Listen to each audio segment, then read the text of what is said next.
Toda completa de una vez. Compartir.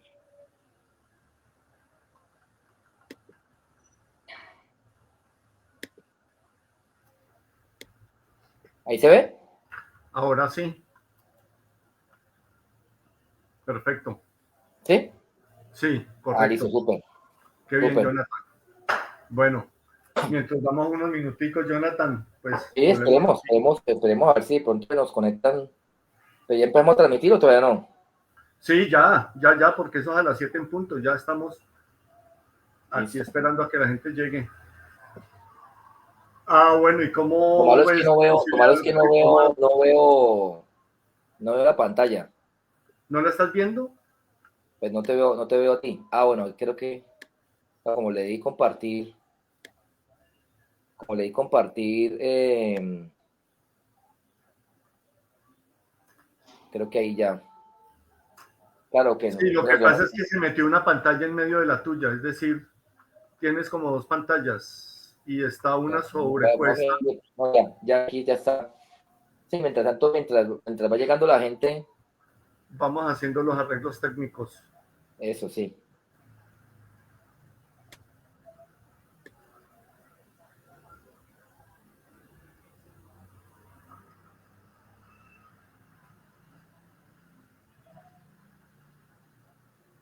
Y ya Todavía no está la presentación, ¿no? está en modo Navidad. Ah, sí, ya, la otra No, semana ya todo el mundo está en modo. empezamos a comer puñuelos y Ajá. natilla. A ver, aquí ya está. ¿Sí lo estás viendo? Ajá, sí, sí, sí, ahí se ve. Ya, bien. Bueno, bueno, cuando tú me digas, pero bueno, no sé si ya haya llegado gente o No esperas. todavía. Normalmente esperas hasta que esperemos a Sí, ver. unos 5 minuticos, 10 Raticos. minuticos. Pero pues mientras tanto vamos hablando, Jonathan, Sí, recordemos claro, por de la supuesto. escuela. Sí, charlemos un ratico. Vos estabas estudiando biología cuando llegaste a la escuela, ¿no? Sí, yo entré a la escuela cuando estaba terminando la carrera de biología, por allá en el 2006. Yo terminé la carrera de biología en 2007 y hacia el 2006 recuerdo que llegué a la escuela. Cuando se ofreció un curso que empezó con mucho ímpetu y Sí, no, se fue sí, sí, desinflando cuando con el tiempo. llegué atraído por el curso de Introducción a la Astronomía.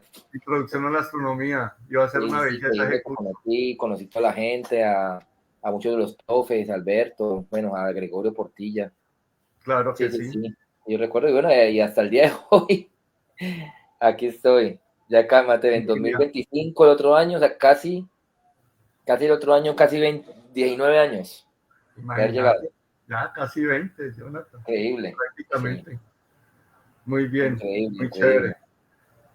Sí, y luego Bueno, estudiaste chévere paleontología. porque también se han podido meter muchas cosas de paleo, de lo que me gusta, también ha sido Claro, claro. un ejercicio interesante porque no solamente pues se ha podido divulgar la astronomía, sino también las ciencias de la Tierra, la paleontología, la biología, entonces también ha sido muy, muy chévere ese ejercicio, ¿no? Que Claro, es finalmente una visión mucho una más mirada, amplia.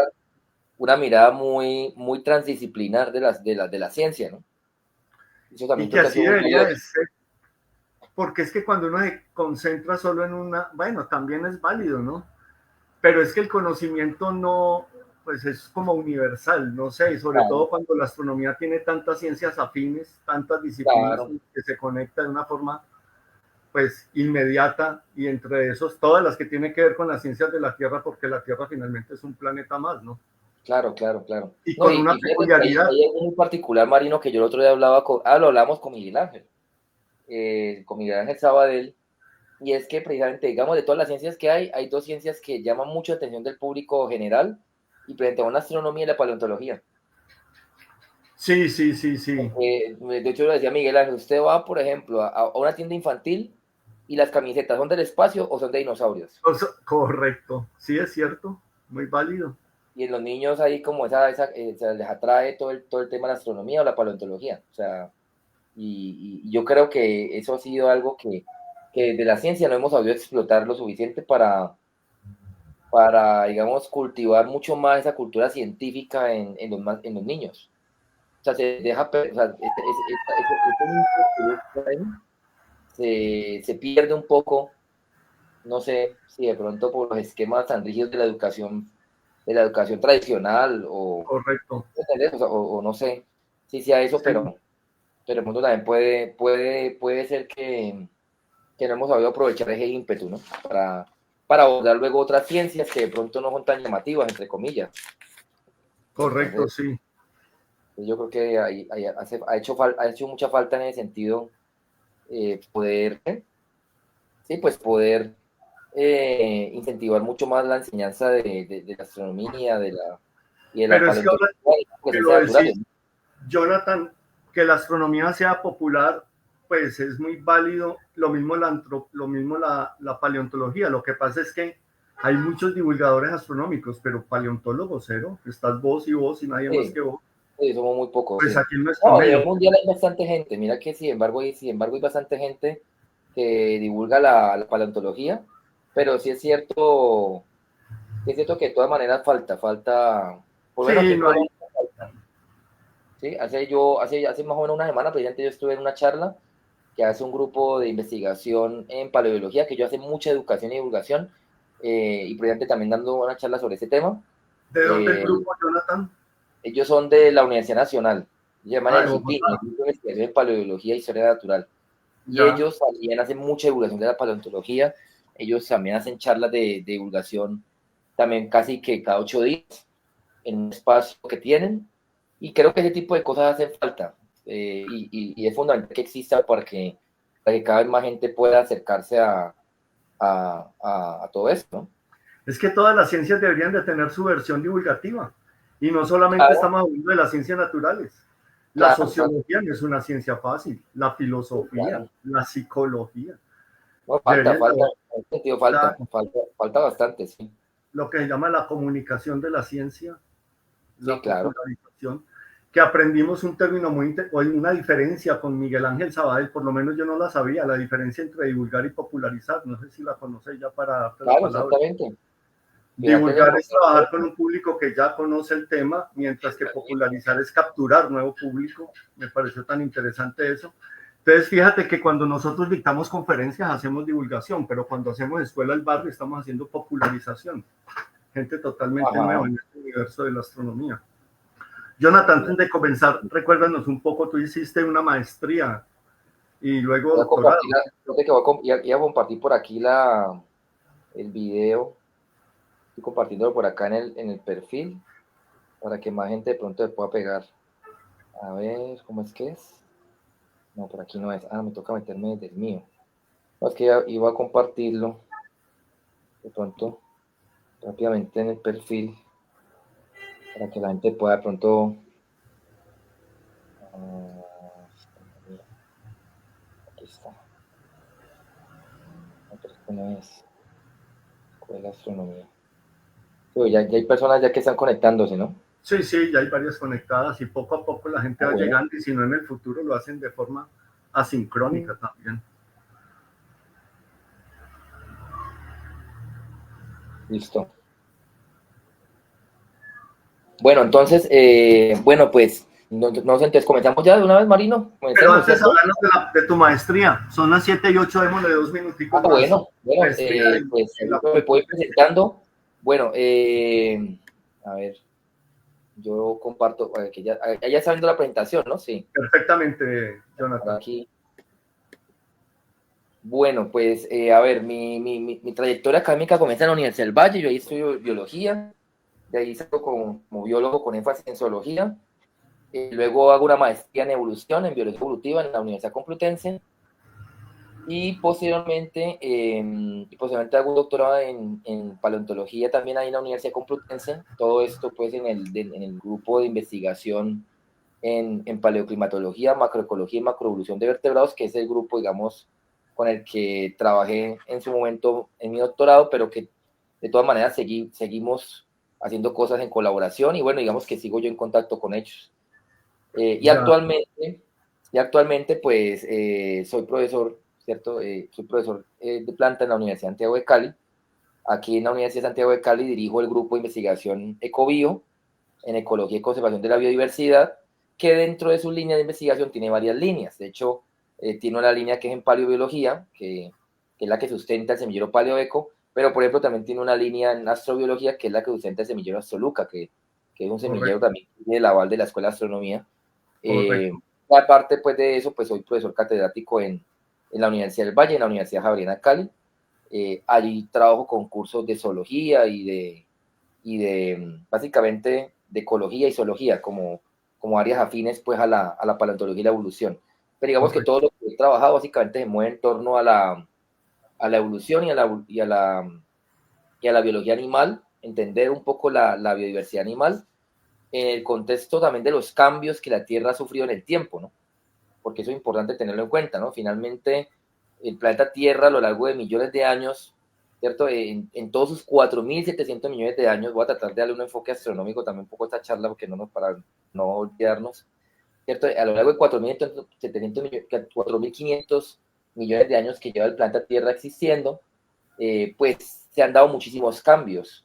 Y la vida finalmente, desde su origen, más o menos hace 3.800 millones de años hasta el día de hoy, pues la vida básicamente también ha cambiado. ¿Sí? Y Tremendo. precisamente el entender ese grupo del que vamos a hablar hoy, que es una ave de terror, también nos permite entender parte de ese cambio que la vida sufre. En ese caso, pues enfocándonos en un grupo particular de aves que hoy día no tiene ningún representante vivo, pero que como vamos a ver, es un grupo de aves, es un grupo muy interesante porque son un grupo, digamos, de organismos que llaman mucho la atención por sus características físicas.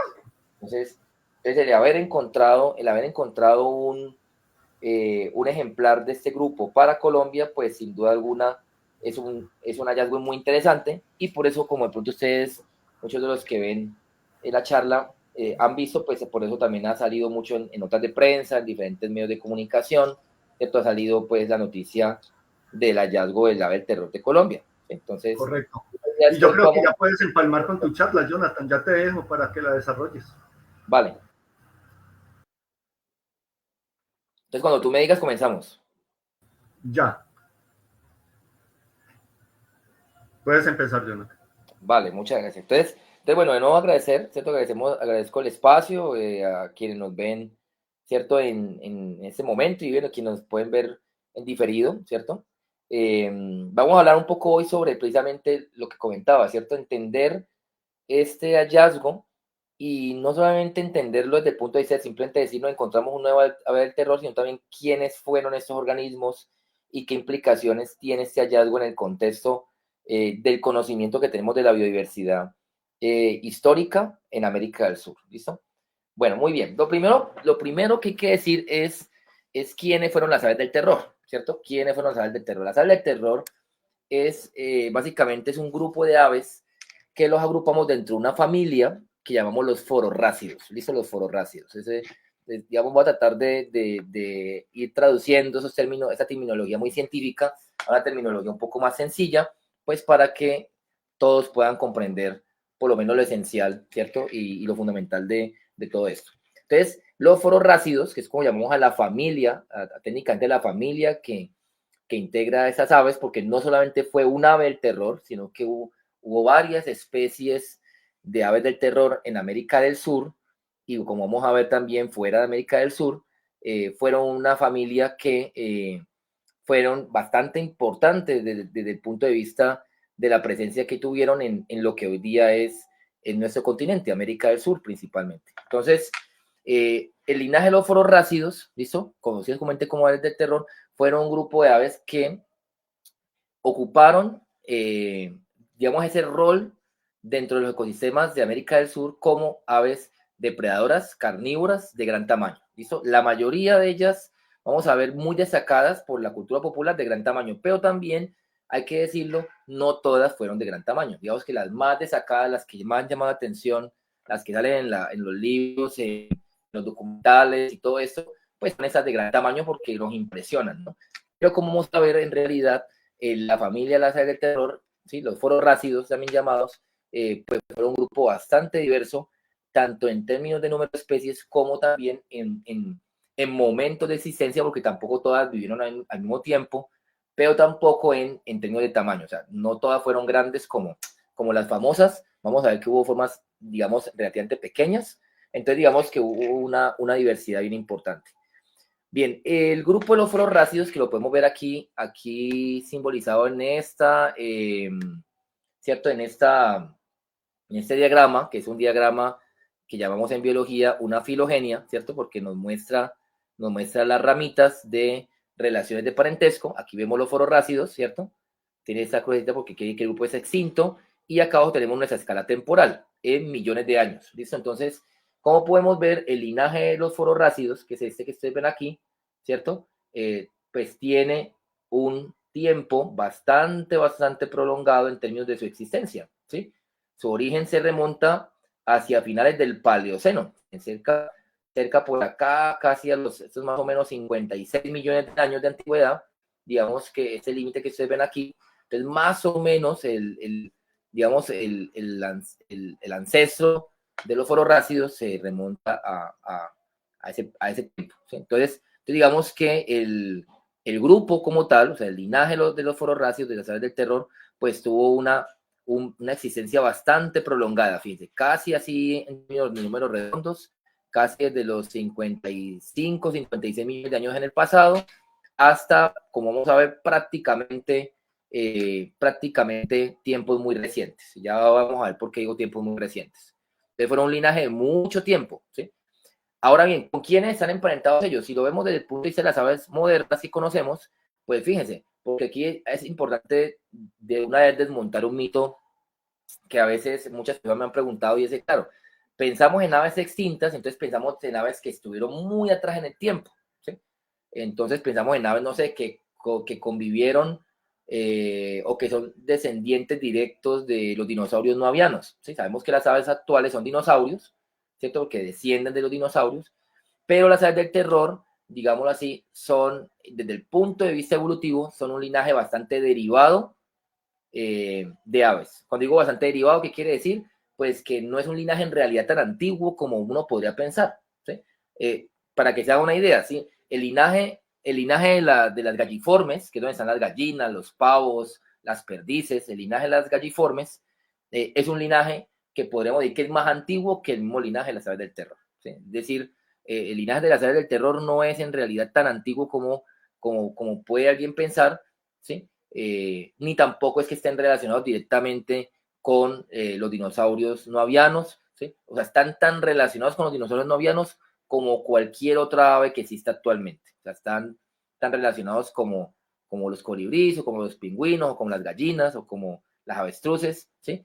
Inclusive, muchos linajes de aves actuales, como lo decía ahorita, son más antiguos que el mismo linaje de las aves del terror, ¿sí?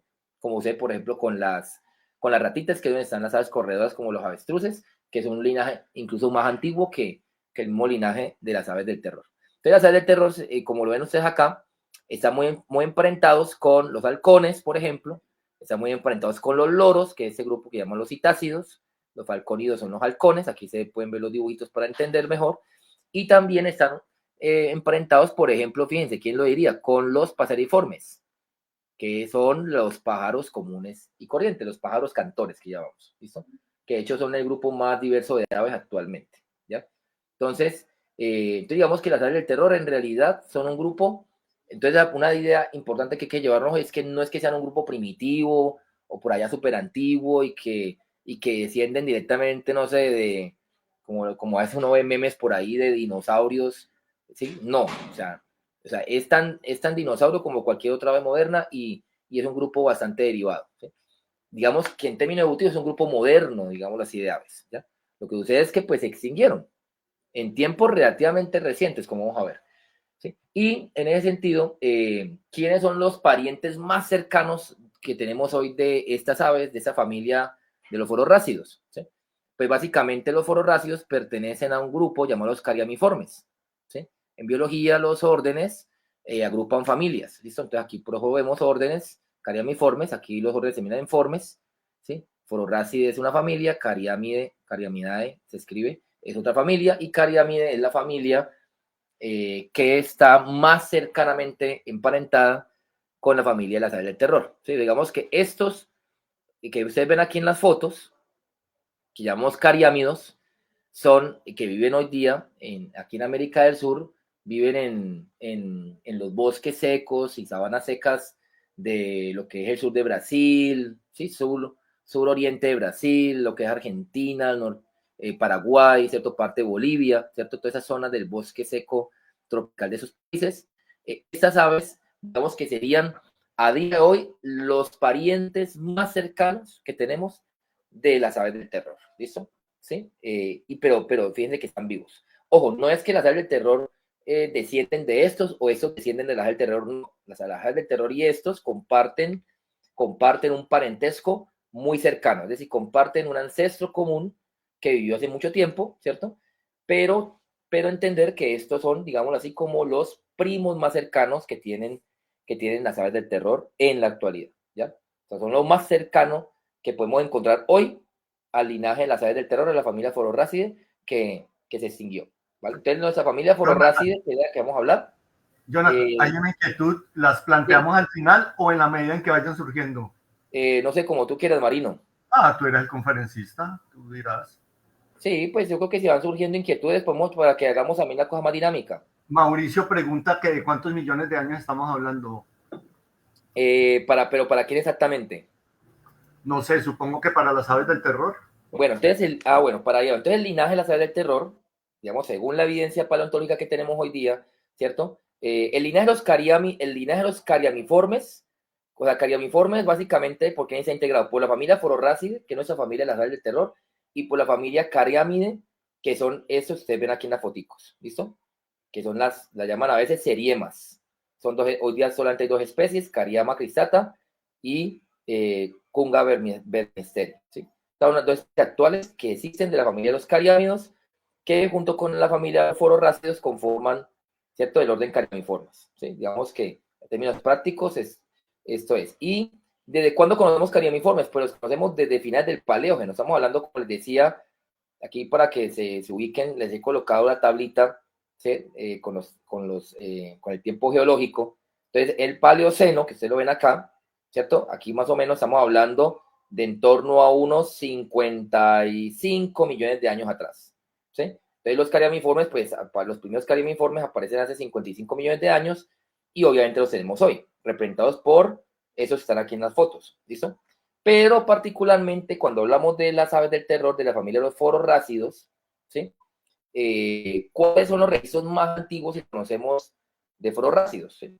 Básicamente aquí en este mapa vemos los hallazgos que hasta el momento tenemos de la familia Fororrácide en América, ¿vale? Como pueden ver, ¿cierto? La mayoría de los hallazgos se han hecho en Argentina, ¿cierto? Argentina tiene una tradición paleontológica muy importante. También hay unos muy importantes en Uruguay, en Brasil, en el sur del Perú y en el sur de los Estados Unidos, ¿vale? Que son esos punticos que ustedes ven acá. Y ahora pues sumamos el nuestro aquí en Colombia. Entonces, ¿qué ocurre? ¿Desde cuándo las conocemos, cierto? Pues básicamente el registro, ojo, el registro más antiguo, digamos así, inequívoco, es decir, que no es dudoso ni es incierto, es que pues, que pertenece al grupo de 43 millones de años. ¿Listo? O sea, el registro directo de primera presencia, de primera evidencia de aves del terror lo tenemos hace 43 millones de años de Argentina, ¿vale? De Argentina. Sin embargo, también se han encontrado, digamos, hallazgos afines en el Eoceno de la Antártida, también cerca, porque la Antártida, que hoy día se separa de Sudamérica, antes estaban muy próximas. O sea, antes, digamos, había un puente que comunicaba a Sudamérica con la Antártida, ¿sí? Por acá en el Eoceno, ¿listo? Estamos hablando más o menos hace unos 50 millones de años aproximadamente, ¿sí? Entonces, el hallazgo más antiguo que conocemos de este grupo lo tenemos hace 43 millones de años, ¿vale? De hecho, ese hallazgo es bien importante. Y luego tenemos el más reciente, que el más reciente precisamente lo tenemos de hace 96.000 años. O sea, hace 96.000 años, digámoslo así, vivieron las últimas aves del terror que conocemos, ¿sí? Entonces, miren toda la cantidad de tiempo, ¿no? Estamos hablando de una ventana de vida de linaje. Por eso yo les decía ahorita que casi que la extinción de las últimas aves del terror fue en términos geológicos, y podemos decir que en términos astronómicos, pues casi que ayer, ¿no? 96.000 años, pues en términos de la historia de la Tierra, la historia de la vida, pues esto pues es un tiempo muy corto, muy pequeño, ¿sí? Entonces, las últimas edades del terror, fíjense que vivieron hace apenas 96.000 años, ¿sí? Estamos hablando por acá del Pleistoceno, ¿ya? Y lo interesante es que, para que se haga una idea, porque a veces hay que dar como referentes, nuestra especie apareció hace 200.000 años en África, ¿sí? Hace 200.000 años, pues, bueno, hay una ventana de 200.000, 300.000 años, pero vamos a quedarnos con 200.000 años como la edad más, digamos, más cercana. Entonces, 200.000 años aparición de Homo sapiens en África, de nuestra especie, ¿cierto? Entonces, fíjense que cuando, me he dicho, cuando nosotros estábamos en África, las últimas edades del terror estaban en América del Sur. ¿Eso? Estaban en América del Sur, ¿ya? Entonces, eso es importante tener en cuenta. Lo que pasa es que nosotros no alcanzamos a convivir espacialmente con ellas, porque nosotros no habíamos llegado a América del Sur todavía, ¿sí? ¿Listo? Pero sí convivimos con las últimas edades del terror temporalmente, porque mientras nosotros estábamos en África, ellas estaban las últimas de ellas estaban en América del Sur, ¿sí? Entonces, fíjense que la extinción del linaje no fue tampoco tan atrás, fíjense, 96.000 años es muy poco tiempo. De hecho, hace más o menos 100.000, Homo sapiens sale de África, ¿sí? La salida de África más o menos hace unos 100.000 años. Entonces, fíjense que más o menos, así como en números redondos, casi que coincide la salida de África de Homo sapiens con la extinción de las últimas edades del terror, ¿sí? En este caso, pues, evidenciado por los restos de 96.000 años que son de Uruguay, ¿listo? Son de Uruguay. Muy bien, entonces para que se haga una... Entonces, esto es importante porque es importante un poco romper ese paradigma de que es un grupo, no sé, pues muy primitivo, ¿sí? No, o sea, es un grupo que es relativamente moderno, ¿sí? Es relativamente moderno. Y ahora vamos a hablar un poco de, bueno, ¿por qué hipótesis tenemos para explicar esa extinción? Porque ya no están hoy con nosotros, mejor dicho. Bien, ¿qué otras cosas importantes de la familia Fororrácide podemos decir? Acuérdense que la familia Fororrácide es la familia donde están agrupadas todas las especies de aves del terror que conocemos gracias a los descubrimientos paleontológicos. ¿Listo? Entonces ahora vamos a ver algunas de ellas. Entonces lo primero de la familia es que surgen hacia finales del Paleoceno, ya lo vimos, ¿cierto? La familia, claro, porque, ojo, el registro más antiguo es hace 43 millones de años, ¿cierto? Pero, pues, sabemos en biología evolutiva que las especies, pues, no aparecen de la noche a la mañana, ¿sí? Las especies aparecen por procesos de especiación. Y entonces los procesos de especiación pueden tardar muchos millones de años. Entonces, sabemos que aunque los registros más antiguos estén en el Eoceno hace 43 millones de años, pues es muy probable que, ¿cierto? El origen como tal del linaje se remonte un poco antes, ¿sí? Se remontó un poco antes porque finalmente hay un proceso que lleva al origen del linaje. Entonces es muy probable que el linaje haya aparecido hacia el límite entre el Paleoceno y el Eoceno, ¿sí? Que estamos hablando en torno a los 56 millones de años aquí, ¿listo? 56 millones de años. Estamos hablando de 10, para que se haga una idea, es 10 millones de años después, ojo, 10 millones de años después de la extinción masiva famosa del meteorito de Chicxulub, ¿sí? Que extinguió a los dinosaurios no avianos, ¿sí? ¿Vale? Entonces, para que se haga una idea. Entonces, las primeras aves del terror habrían aparecido 10 millones de años después, ¿sí? Después que la extinción del meteorito, ¿vale? Es para que nos ubiquemos un poco temporalmente porque yo sé que esto es importantísimo. Muy bien, entonces, como les decía, pueden haber surgido hacia finales del Paleoceno, en torno a, como les decía, en torno a los 55, 56 millones de años, ¿listo? Se habrían diversificado en Sudamérica. Esto es importante porque este grupo se habría posiblemente originado aquí en nuestro continente, en Sudamérica, ¿listo? Porque en realidad América no es un único continente como a veces nos enseñan, sino que en realidad América son dos continentes, Sudamérica y Norteamérica, o sea, geológicamente hablando. Pero entonces, como les decía, la extinción del linaje ocurre hacia finales del Pleistoceno, hace 96.000 años. Allí hay básicamente dos hipótesis importantes, ¿sí? que tampoco son excluyentes, ¿no? Es decir, pueden haber influido ambos factores. Entonces, básicamente lo que se piensa es que pudieron haber influido los cambios climáticos que se dieron en este momento, porque hacia el Pleistoceno se dieron las famosas eras de hielo, ¿sí? Y entonces esas eras de hielo tuvieron una influencia importante en la estructura del clima y por lo tanto en la estructura de los ecosistemas, pero también la competencia con mamíferos carnívoros. ¿sí? Como por ejemplo los felinos, ¿listo? Como los felinos, porque precisamente muchos felinos se expandieron en ese momento, ¿ya? Como vamos a ver más adelante, pues los felinos entraron de América del Norte y colonizan América del Sur. Entonces, estas aves, ¿cómo eran? Anatómicamente hablando, tenían cráneos grandes y reforzados. Básicamente, esos cráneos les permitían, ¿cierto? Gracias a un pico muy robusto, ¿cierto? Como si fuera un hacha, ataques precisos y letales. ¿Sí? Aquí vemos, para que se haga una idea de la escala, este es Andalgalornis, que es una de las aves del terror con el cráneo más completo que se conoce. ¿Sí? Fíjense, aquí se ve la escala de Andalgalornis. Al lado aquí está el cráneo de un águila moderna y aquí está el cráneo de un ser humano.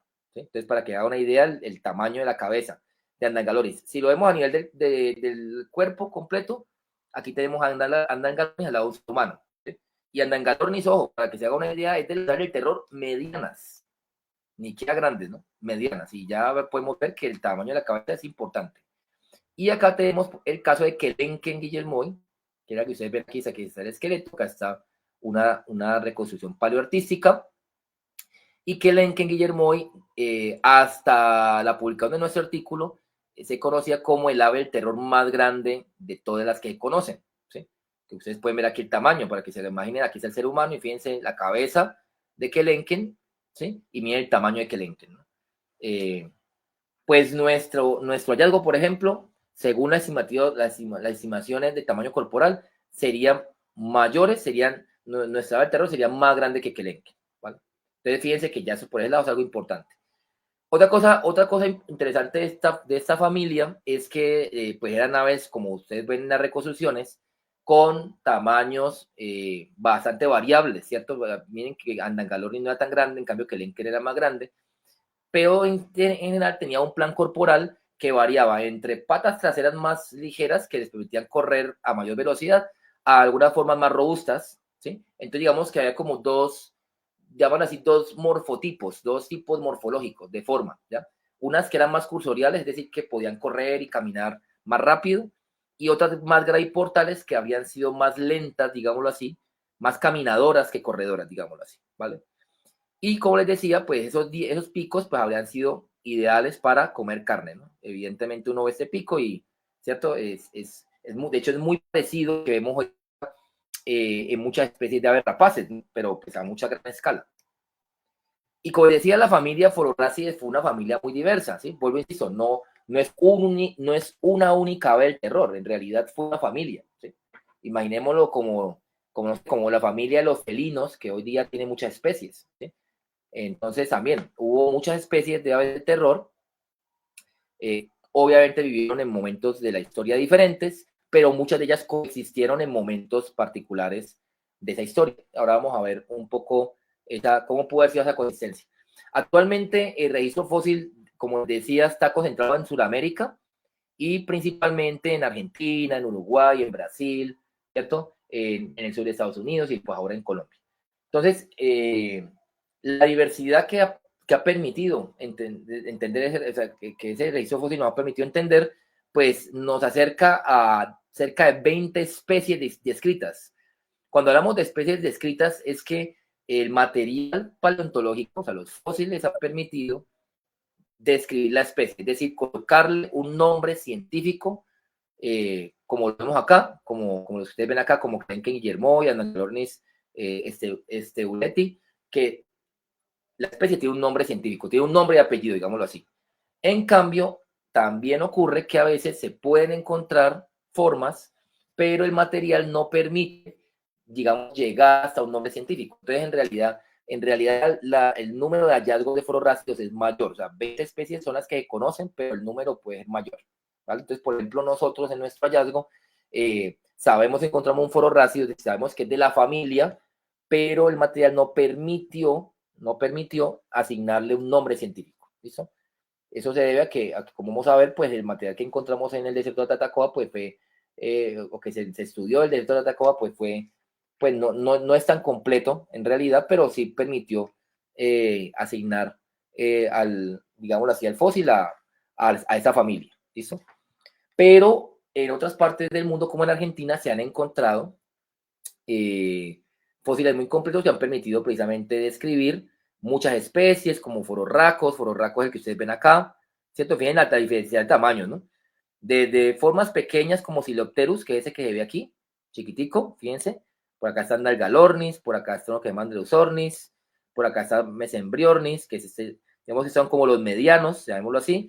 Luego están algunas formas ya un poco más de gran tamaño, como Fororracos, que es este que se ve aquí, Titanis, que este por ejemplo, el que se encontró en el sur de los Estados Unidos, ¿sí? En Texas y Florida. Luego tenemos aquí de Vincencia y Kelenken, que son las formas hasta el momento, junto con la de Colombia, de mayor tamaño, ¿vale? Bien, entonces también eso, algo muy importante de la paleontología es que desafortunadamente los organismos rara vez se encuentran completos, ¿sí? O sea, es decir, los esqueletos de esos organismos rara vez se encuentran completos, no se encuentran en realidad todo el esqueleto, eso es lo ideal, eso es lo que nos gustaría a los paleontólogos, pero normalmente tenemos que trabajar, pues en cierta forma, un poco con pedacitos, ¿sí? Es decir, digamos que la mayoría de los hallazgos pueden ser fragmentos, pueden ser partes de los huesos, o hueso, o dos, ¿sí? Entonces es raro encontrar en realidad individuos completos, pero por técnicas de anatomía comparada es que se puede llegar a entender, ¿cierto? Se puede llegar a entender, pues, cómo era el animal. ¿Cómo así la anatomía comparada? Pues imaginen ustedes, tenemos dos piernas, ¿cierto? Y de cierta forma, una pierna es la imagen de la otra. Entonces, si yo en un fósil encuentro una pata, pues yo puedo saber cómo es la otra, ¿sí? Si yo encuentro un ala, pues yo puedo saber cómo es la otra, ¿sí? Entonces, digamos que la anatomía comparada permite un poco la reconstrucción, ¿sí? Así no tengamos, digamos así, todo el esqueleto, pues puede permitir la reconstrucción de la apariencia de un animal. O también comparándolo con sus parientes más cercanos, ¿ya? Entonces aquí vemos, en ese caso quiero traerlo a colación, porque ese que ustedes ven aquí reconstruido en blanco, en silueta blanca con negro, es Yayahuabi, se llama esta ave. Sí, Yayahuabi, ven un nombre por allá, creo que del quechua. Y Yayahuabi, precisamente descrito por Federico de Grange, que fue uno de los que participó en nuestro artículo, el primer autor de nuestro artículo, que es un gran experto en aves del terror de Argentina, precisamente describió esa especie en 2015, ¿sí? Y es, digamos así, la especie del linaje de los fororrácidos más completa, los es el esqueleto más completo que se conoce. Digamos que todas las demás se conocen partes, algunas conocen el cráneo, otras conocen huesos de diferentes partes, pero digamos que Yayahuabis es la más completa que se conoce. Sin embargo, pues digamos que no era digamos, de las aves del terror más grandes, ¿listo? Era, digamos, de tamaño, más bien, digamos que era como de las medianas, ¿listo? De las medianas. Acuérdense que yo dije que era como pequeñas, medianas y grandes. Entonces, esa era como de las medianas, ¿vale? Y a raíz del estudio de Yayahuabis, aquí podemos ver a Yayahuabis, entonces es un árbol de parentesco, haga de cuenta que es como un árbol familiar que me relaciona las diferentes especies de los fororrácidos que se conocen. Entonces Yayahuabis, por ejemplo, está aquí, ¿sí? Y aquí se ven otras formas, ¿sí? No las voy a leer, simplemente para que ustedes se hagan una idea con las siluetas. Fíjense toda la diversidad de tamaño, ¿no?, que había en diferentes momentos. Esta es la escala de tiempo, de abajo hacia arriba, ¿sí? Y ese estudio permitió, en aquel momento, en el 2015, definir dentro de la familia de los fororrácidos 3 subfamilias, ¿sí? Como que dentro de la familia, 3 subfamilias, 3 subgrupos, digámoslo así, dentro del gran grupo de los fororrácidos, ¿sí? Entonces, digamos que en ese momento se definieron 3 subgrupos. Uno que llamaron en su momento los mesembriornítidos, otro que se llamaron los silopterinos, ¿sí?, que eran los pequeñitos, y otro que llamaron que se llamaron comúnmente los fororracinos, ¿sí? O digamos los que eran como los grandes, llamémoslo así. Entonces quedaron como, llamémoslo así, como medianos, pequeños y grandes. Dicho de una forma, pues, muy sencilla para que entendamos. Entonces inicialmente propuso una clasificación para el linaje de las del terror en 3 subgrupos, ¿sí? En un grupo un grupo que agrupaba las pequeñas, un grupo que agrupaba las medianas y un grupo que agrupaba las grandes, ¿listo? Pero resulta que precisamente este año, y lo interesante fue que este estudio salió justo antes del estudio de nosotros, este año precisamente se hizo un análisis súper potente, súper tocho, súper sofisticado, con toda la evidencia disponible comparando también con parientes actuales cercanos a las aves del terror, como los que vimos ahora, como las seriemas y los halcones, ¿sí? Y entonces se hizo una propuesta de historia evolutiva para el grupo, ¿sí? Y en esa propuesta, ¿cierto? A partir de análisis de datos de muchos tipos de datos, principalmente de la morfología, es decir, de la información que nos dan variables que podemos medir en los huesitos de los organismos fósiles. Entonces, básicamente se propuso a raíz de todo este análisis una reclasificación de la familia Phororhacidae. Recuerden que con la familia Phororhacidae es todo lo que llamamos el linaje de las aves del terror, que ya vimos que tiene así números redondos más o menos unos 40 millones de años, ¿sí? Entonces se propuso dividirlo en 5 subgrupos, ¿sí? Entonces, de esos subgrupos que se han definido en 2015, digámoslo así, se mantuvieron algunos, o básicamente se mantuvieron, podemos decir que se mantuvieron, casi todos se mantuvieron de cierta forma. Yo diría que en el 2015, digamos, dicho de una forma sencilla, se determinaron como 3 subgrupos de aves del terror, ¿no? Las pequeñas, las medianas y las grandes, digámoslo así. Pero aquí este análisis llevó a que el grupo, digamos, de las grandes se subdividiera en 2 grupos. Entonces, como que hay 2 subgrupos de aves del terror grandes, un subgrupo de aves del terror, llamémoslo así, medianamente grandes, otros las medianas y otros las pequeñas. Entonces, de las pequeñas y las medianas se mantuvo y el que llamábamos grande, ¿sí? Fue el que se subdividió en medianamente grandes, grandes y grandes, ¿sí? No quiero leerlos con nombres científicos muy enredados, pero, ¿sí? Pero básicamente para que más quedemos allí. Entonces, las pequeñas, para los que quieran el nombre, las pequeñas son los silopterinos, que los que vemos aquí en color azul. Son las pequeñas, ¿listo? Cuando digo pequeñas, acuérdense el esquemita aquí, ¿no? ¿Sí? Un metrico más o menos de alto, ¿listo? ¿Listo? Son los silopterinos, ¿vale? Luego tenemos, esta es escala temporal, ¿no? ¿Sí?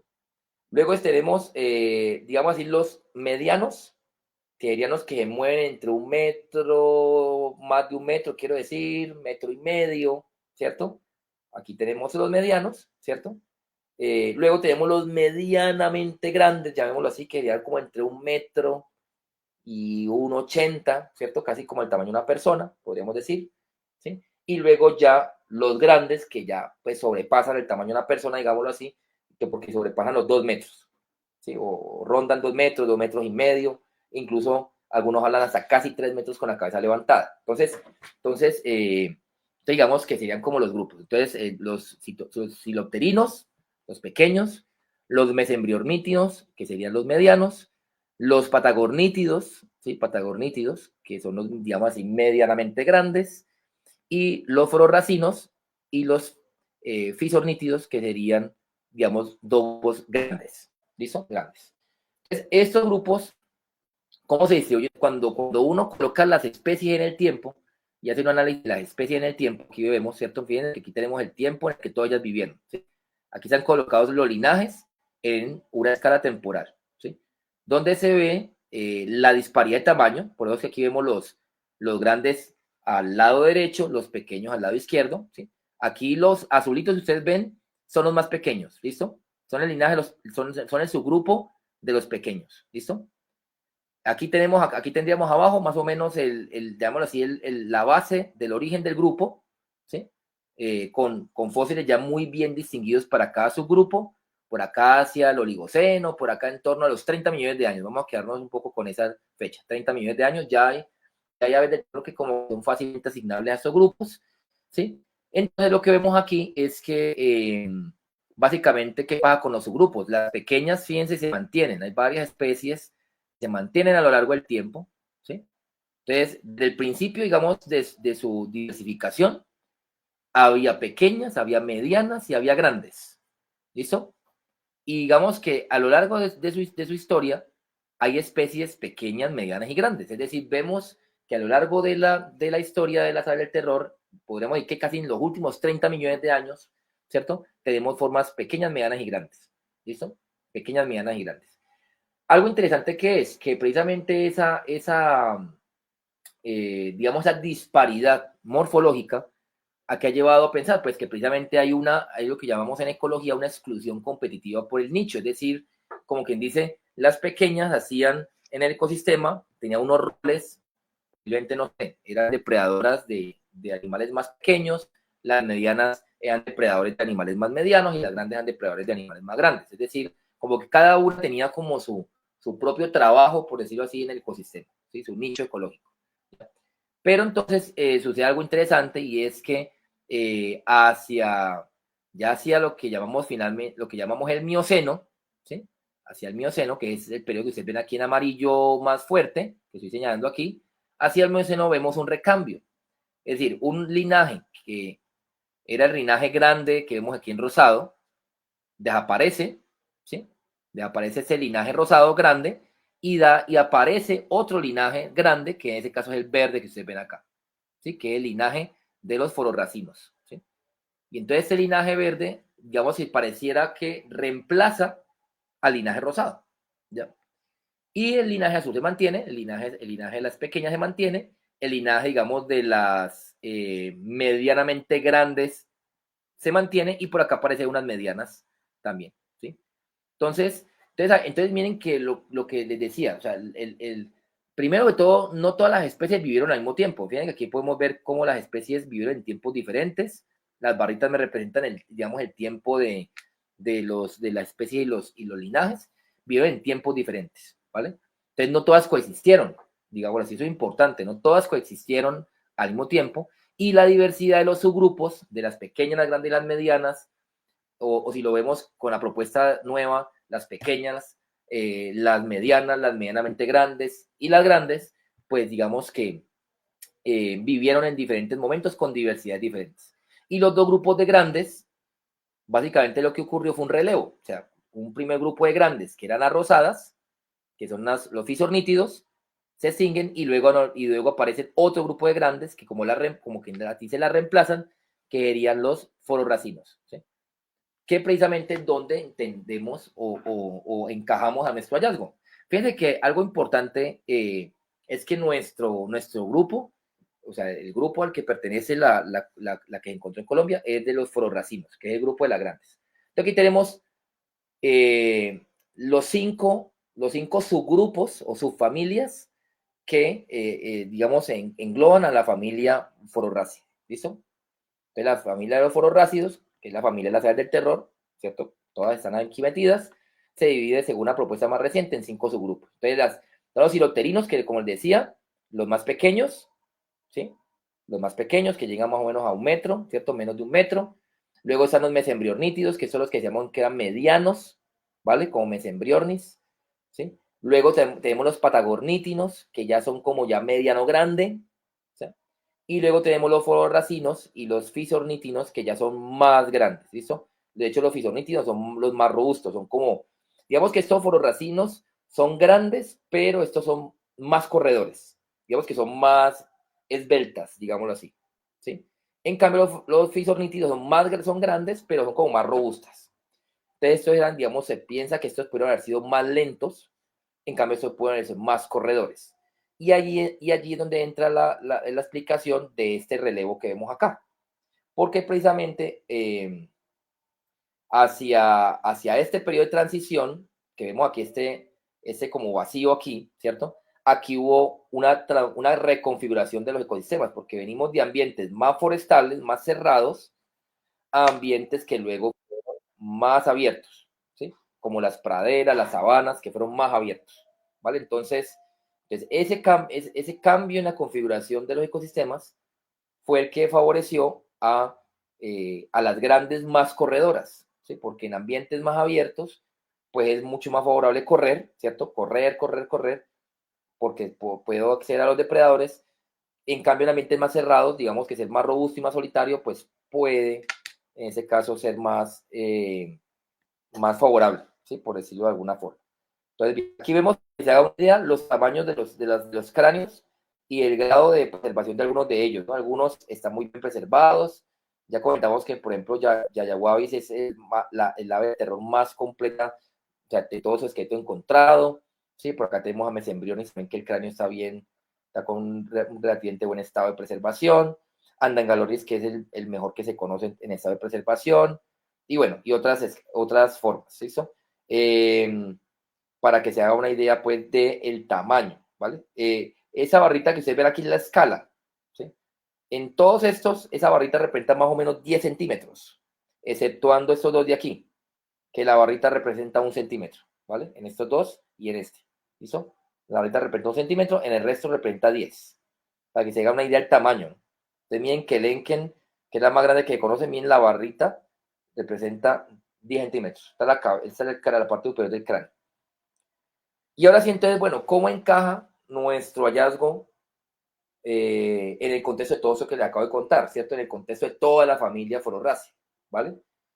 Primero que todo hay que comentar, bueno, ¿y el hallazgo cómo fue? ¿Cierto? El hallazgo, en realidad, no sería nada si no fuese por el papel de César Perdomo. ¿Quién es César Perdomo? César Perdomo es un líder de la región del desierto de Tatacoa, ¿sí?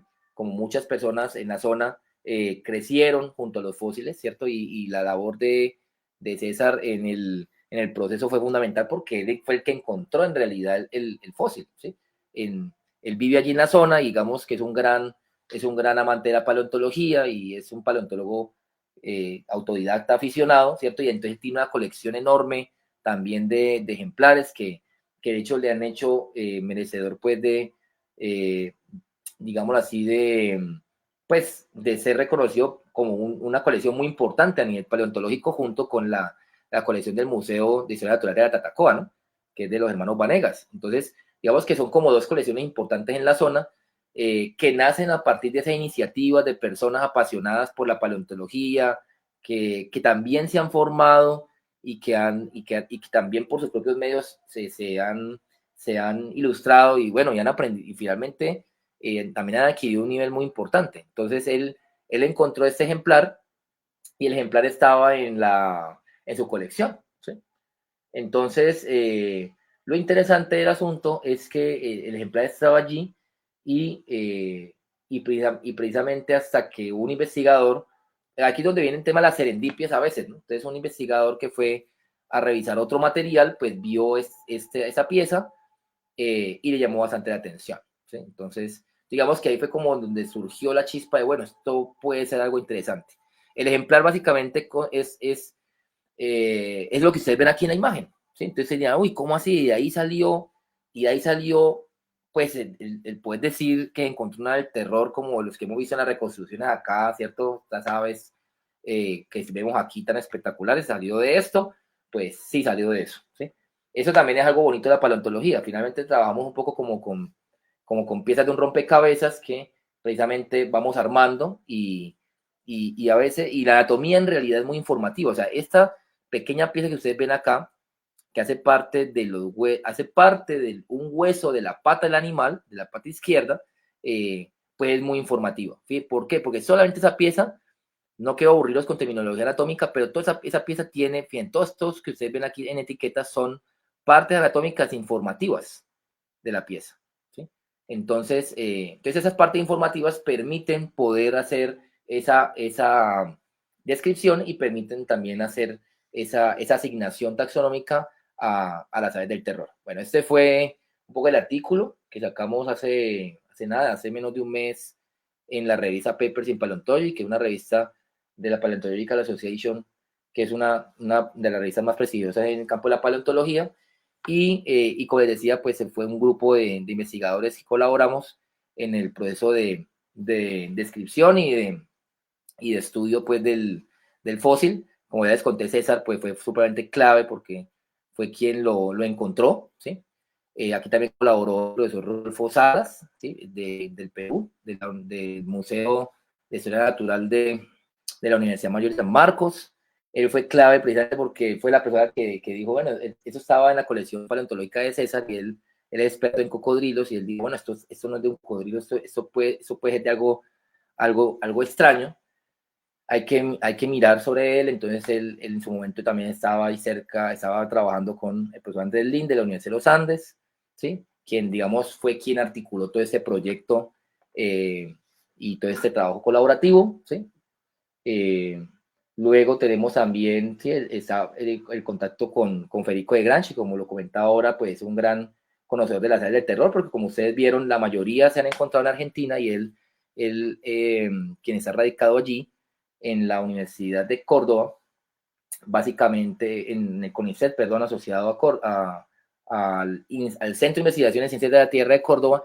Él fue quien, digamos, lidera un poco esta parte de la comparación anatómica y poder saber que efectivamente estábamos frente a un ave del terror, porque uno de los grandes problemas que tenemos, todavía lo tenemos, es que claro, como la paleontología en nuestro país no ha sido muy desarrollada, pues todavía tenemos una gran limitante, y es que no tenemos suficientes colecciones ni paleontológicas ni de huesos de animales actuales en las universidades y los museos. Entonces eso nos impide muchas veces poder comparar, porque para poder saber si esto es un ave del terror o no, pues hay que comparar con las aves del terror que se conocen, y la mayoría de esas aves del terror pues estaban en Argentina, ¿sí? Entonces ahí el papel de Federico fue importante, porque además él ha estudiado prácticamente todas las aves del terror de Argentina, y él, digamos, nos ayudó a corroborar esto. Por acá está también la profesora Siobhan Koch de la Universidad de Johns Hopkins en Estados Unidos, quien ayudó con la parte del escáner 3D del fósil. Aquí está mi estudiante de maestría, Chalo Ortiz, ¿sí? Quien también colaboró con la parte de la geología, del contexto geológico de la zona. Y bueno, y quien les habla aquí, que pues básicamente estoy dando las implicaciones paleoecológicas, paleobiográficas, y contesto un poco de las aves fósiles de Colombia, cómo encaja este hallazgo en el conocimiento de las aves fósiles de Colombia. Bueno, entonces, ¿dónde se encontró el fósil? Entonces se encontró en el desierto de Tatacoa, lo dijimos, ¿cierto? Y particularmente en una zona llamada Diomatal, ¿sí? Aquí queda Villa Vieja, acá queda La Victoria, ¿sí? Para los que conocen la zona, ¿sí? Y aquí, aquí está el sitio donde se encontró, la localidad de Diomatal, ¿sí? Y aquí está, en este caso, digamos, la zona geológica o la capa geológica exactamente donde se encontró, ¿sí? Básicamente en una unidad cartográfica llamada Chunchullo Beds de la formación La Victoria, entonces, digamos, a nivel geológico. Y lo importante, porque claro, eso es terminología geológica, lo importante es que ese conocimiento geológico pues permite establecer que el fósil precisamente data de hace 13 millones de años. Esta es la edad de nuestra ave del terror, ¿sí? Y para que se haga una idea, bueno, este no es exactamente el nuestro, pero he tomado a Kelenken como modelo. Kelenken, recuerde que es la más grande, ¿sí? Entonces, básicamente el hueso que les mostré, o la pieza que se encontró, pues básicamente corresponde con el extremo, ¿sí? El extremo distal del tibiotarso izquierdo, ¿listo? El tibiotarso es este huesito que está acá. Si ustedes han comido un muslo de pollo, ¿sí? Si ustedes comen el muslo de pollo, el hueso grande que usted deja cuando se come un muslo de pollo es el tibiotarso, ¿sí? Parte de ese hueso fue el que encontramos, digamos así, del ave del terror. Entonces es muy informativo, ¿sí? Es muy informativo ese hueso.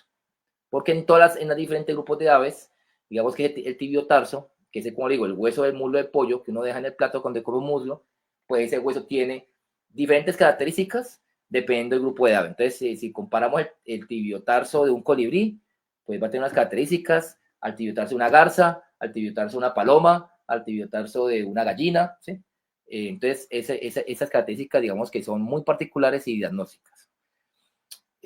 Como les decía, hay muchas características, muchas, ¿sí? Algunas, bueno, como ustedes ven aquí, algunas son bastante particulares en este grupo, y eso permitió asignarlo al subgrupo de los fororacinos, que son las aves, el subgrupo de aves grandes y buenas corredoras, digámoslo así, ¿vale? Entonces, eso permite inferir que, a pesar de que tengamos esto, pues el ave del terror que teníamos aquí en Colombia tenía un cráneo grande, un pico poderoso, y que podía haber tenido una buena capacidad cursorial y velocidad para depredar bastantes tipos de mamíferos que vivían con ella en aquel momento. Otra cosa interesante es el gigantismo. Entonces, este grupo también, como ya vimos, tenía dos subgrupos de gran tamaño, ¿sí? Ese gigantismo, digamos que fue interesante porque surge a raíz digamos, también de la evolución de grandes mamíferos. Aquí en América del Sur, hay que decir algo importante, es que América del Sur durante mucho tiempo estuvo aislada de América del Norte, ¿sí?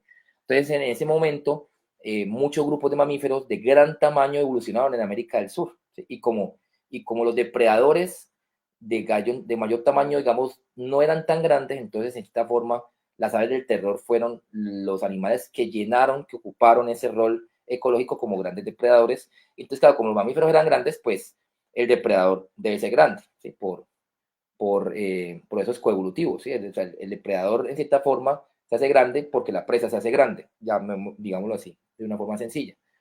Entonces, digamos que las aves del terror de gran tamaño ocuparon esos roles como depredadores de grandes mamíferos. ¿Listo? En el caso de, el ave del terror de Colombia, ¿cierto? Pues ese hueso que acabamos de ver permitió estimar el peso, más o menos, ¿cierto? Eso se hace con unas fórmulas que existen para aves, ¿cierto? En unos 156 kilogramos. Y a partir de ejercicios de anatomía comparada, ¿cierto? Como ustedes ven aquí, este es el nuestro, y aquí hay otros de otras especies, ¿sí? Entonces, a partir de anatomía comparada, pues se pudo establecer que posiblemente era un 10% más grande que el Enken, que es el que ustedes ven acá, que es la más grande que se conoce o que se conocía, porque ya la nuestra sería la más grande hasta el momento. Bueno, sigue siendo grande de todas maneras, ¿no?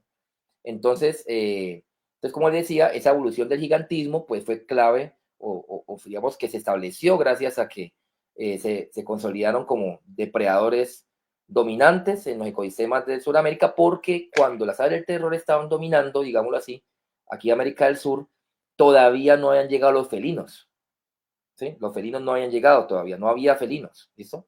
No había pumas, no había jaguares, no había felinos, ¿listo? Que son los depredadores dominantes, digamos, en los ecosistemas actuales, ¿ya? ¿Y con quiénes vivían esas aves, cierto? Pues en el ecosistema de la Tatacoa, gracias a muchos hallazgos, se han encontrado muchas especies de muchos tipos de animales, ¿cierto? Entonces, básicamente, en los ecosistemas de la Tatacoa sabemos hoy que había varios mamíferos herbívoros de gran tamaño, ¿sí?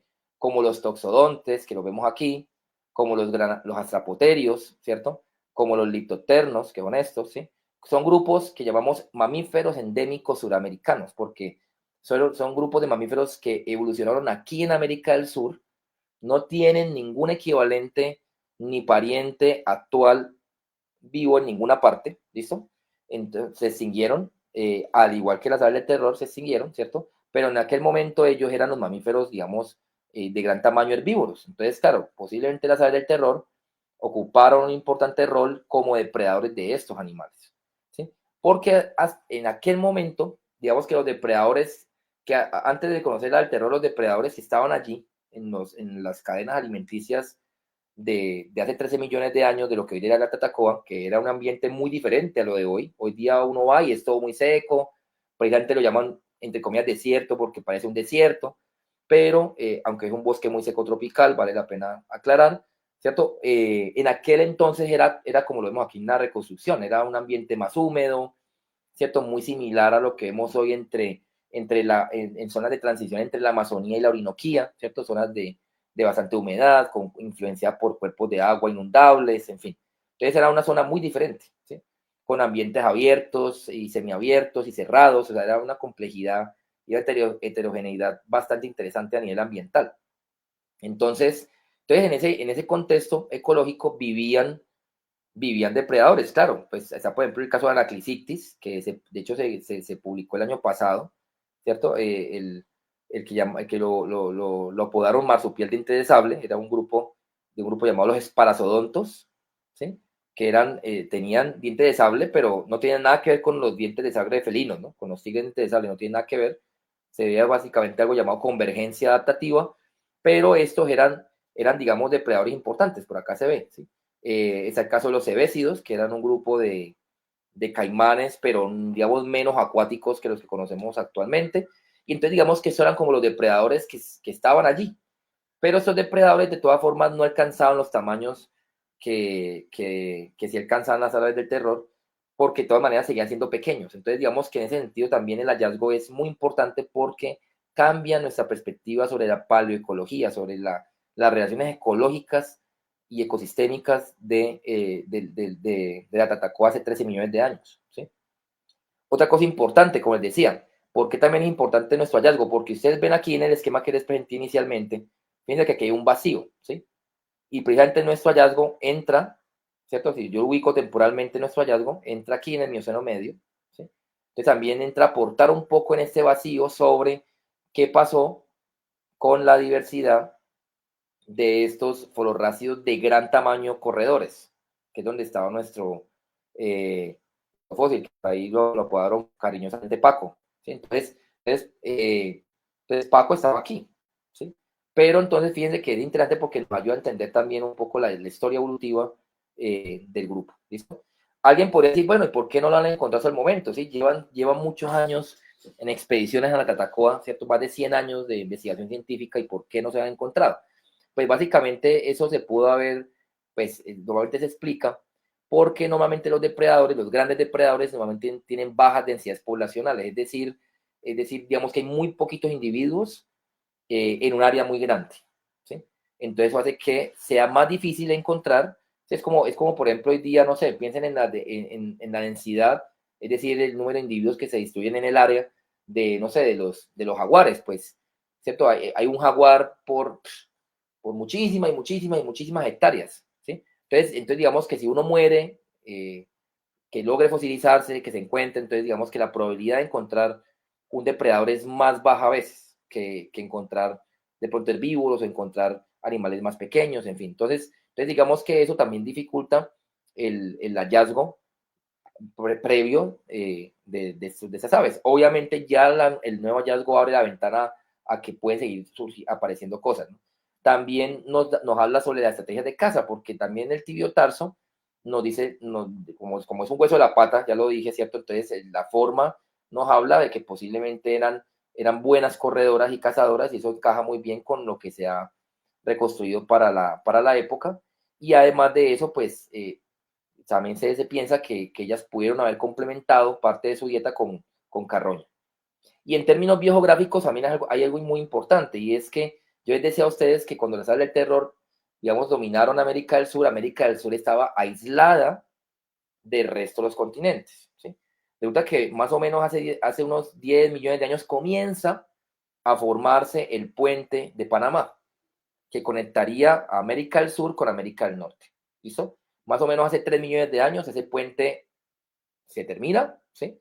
De formar, entonces ya queda un puente, digamos, completo, puente terrestre, y ese puente terrestre es importante porque permitió, según sabemos, gracias a la evidencia paleontológica, permitió lo que llamamos en paleontología el gran intercambio biótico americano, o también llamado Gavi, que básicamente fue un proceso ecológico donde hubo especies que estaban en América del Sur, que pasaron a América del Norte, y hubo especies de América del Norte que bajaron a América del Sur, como lo vemos aquí en este dibujo. ¿Sí? De hecho, aquí vemos algunos linajes que entraron al sur y linajes que entraron al norte del sur. ¿Sí? Entonces, por ejemplo, hoy tenemos osos de anteojos aquí en Colombia, ¿cierto? Pues los ancestros de los osos de anteojos llegaron del norte. Hoy tenemos felinos en América del Sur, como los pumas o los jaguares. ¿Sí?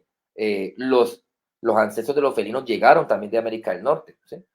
Tuvimos primos de los elefantes que llegaron de América del Norte. Entonces, hubo muchos grupos que llegaron de América del Norte, y también hubo grupos que llegaron llegaron a América del Sur, y grupos que llegaron a América del Norte. Entre ellos, las aves del terror. Porque como lo comentaba al principio, recuerden, también hay hallazgos en Texas y en Florida. ¿Sí? Y entonces durante mucho tiempo hubo mucha especulación sobre, bueno, entonces, ¿cómo fue la salida? Porque se conocían del sur de Sudamérica y luego se conocían de Estados Unidos. Entonces, y esos animales no volaban, obviamente. Entonces, como ¿por dónde salieron? Entonces, por allá unas personas decían, no, será que salieron por las Antillas, cuando en la era de hielo el nivel del océano bajó, y entonces salieron por las Antillas, por Brasil y por Venezuela, y salieron por Panamá, o salieron por dónde. ¿Sí?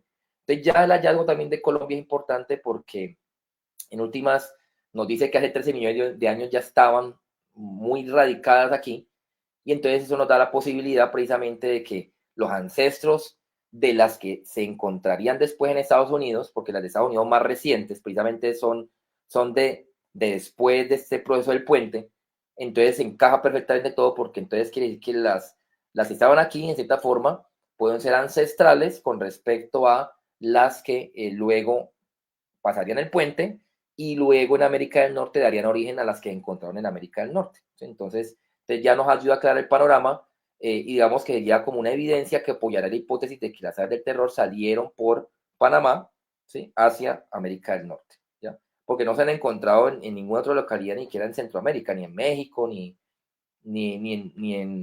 Costa Rica, ni en Panamá, ¿sí? En fin.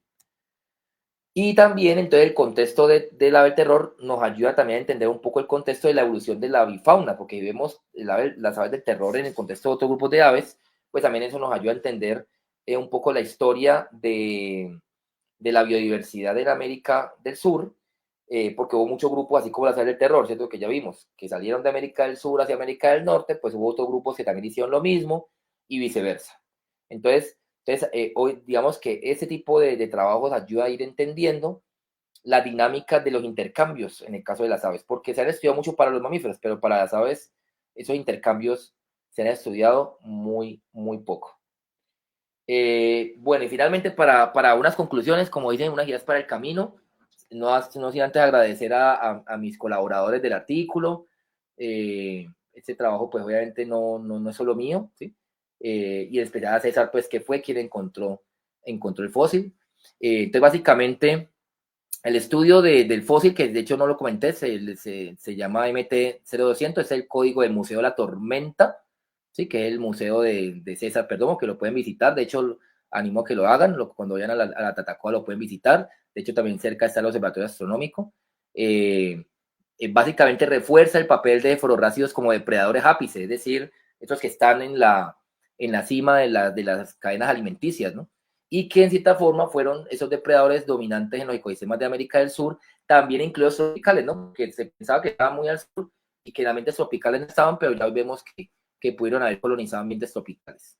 También nos ayuda a entender el gigantismo, ¿sí? Entonces vemos que definitivamente hubo un linaje de aves de terror grandes corredoras que se consolidaron, ¿cierto? En estos ecosistemas del Mioceno, que además hay que decirlo, en el Mioceno, que estamos hablando del periodo de tiempo entre más o menos 23 millones de años y 5 millones de años, hay una serie de transformaciones muy importantes, porque por ejemplo allí hubo un enfriamiento importante del planeta que llevó al surgimiento de muchos bosques tropicales, de muchas sabanas secas, de muchos ambientes abiertos.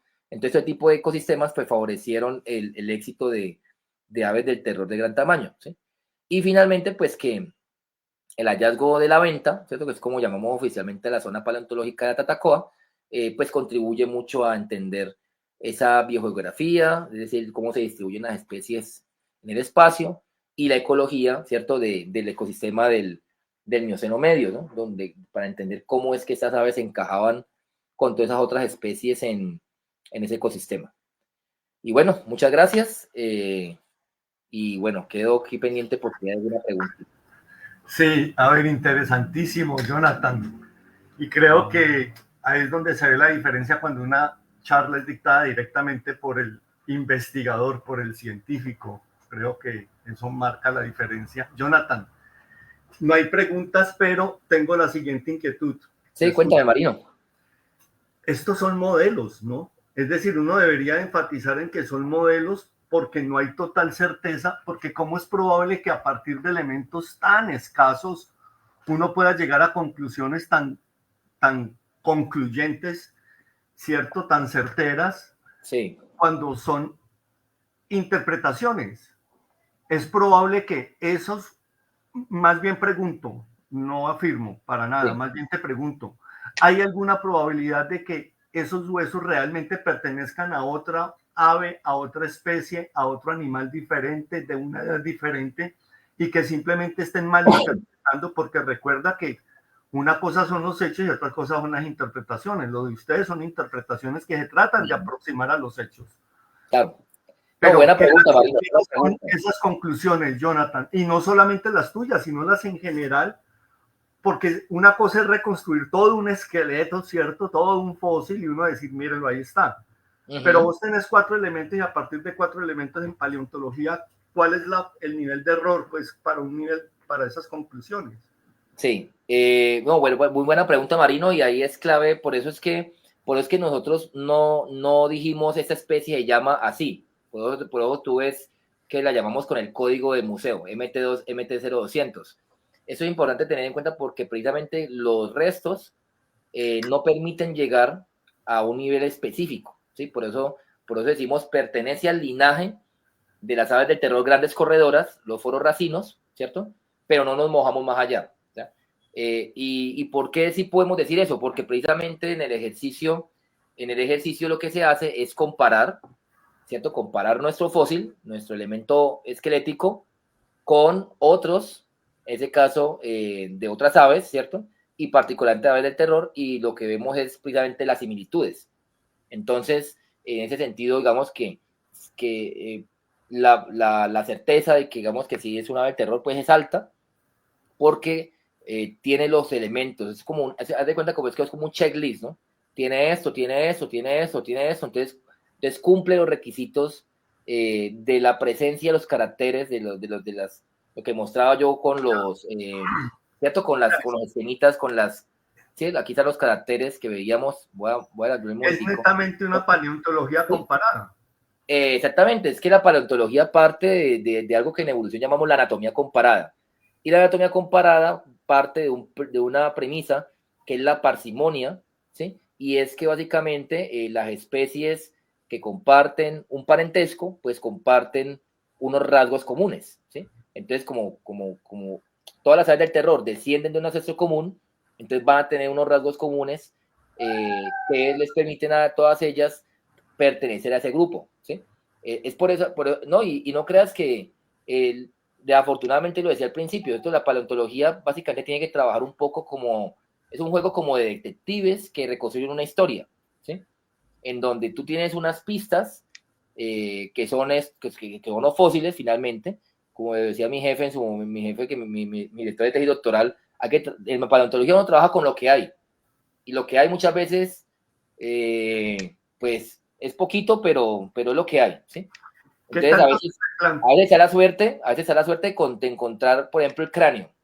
Si hubiéramos encontrado el cráneo, pues el cráneo da más información, entonces de pronto con el cráneo habíamos podido comparar con los otros cráneos que existen y haber dicho, no sé, vamos a llamar a esta especie Pepita tatacoensis o la tormentensis o como ya, como no sé, ¿sí?